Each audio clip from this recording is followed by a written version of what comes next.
Kok iso yo kok tekel yo apa salahku ning diluputku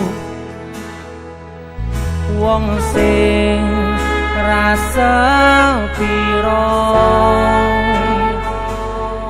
kaya aku iki masalah asmara mung kebagian loro. Bagus, biar nonton. Ditinggal wong alasan rada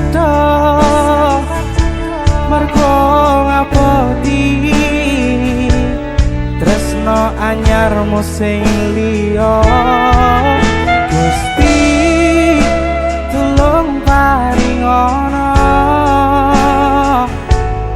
ati sing kuat kanggo ngadepi asmara ugal-ugalan. Rencana tipe ayang mongso udan teko adem fituringan loro durung siap nompo kenyataan kowe disanding wong liya.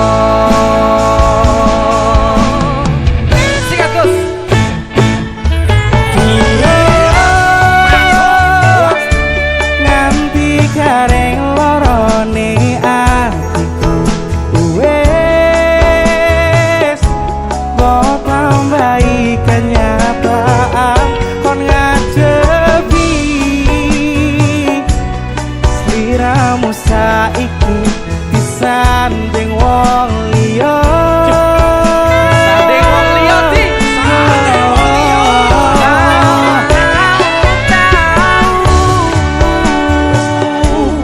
nekatku mencintaimu nanging kowe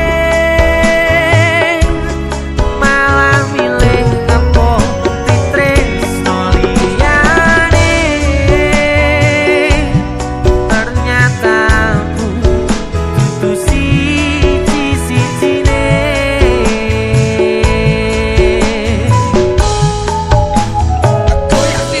kok iso yo kok tekel yo wong koyo aku masalah asmara mung kebagian loro. Jadi sana bagus dia nonton isi musik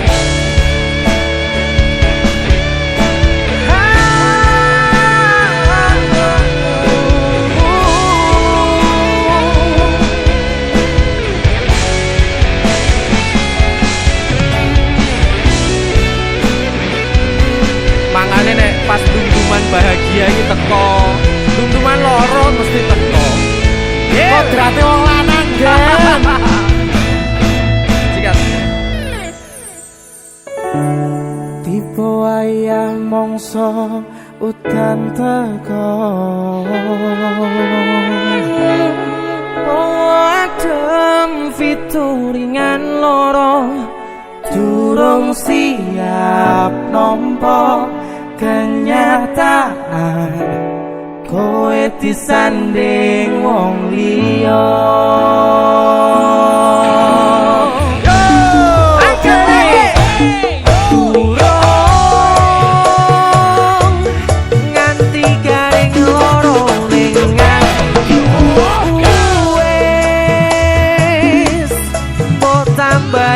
Kenyataan ngadepi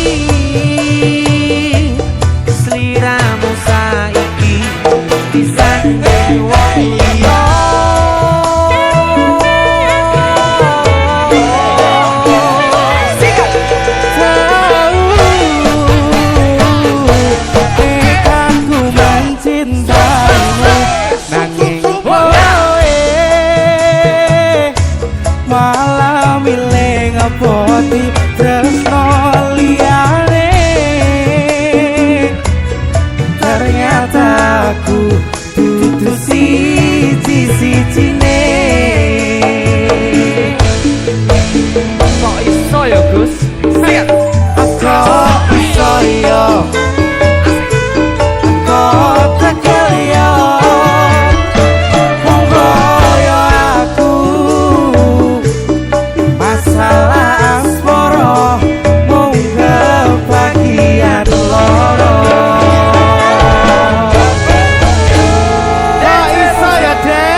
guyon wae to.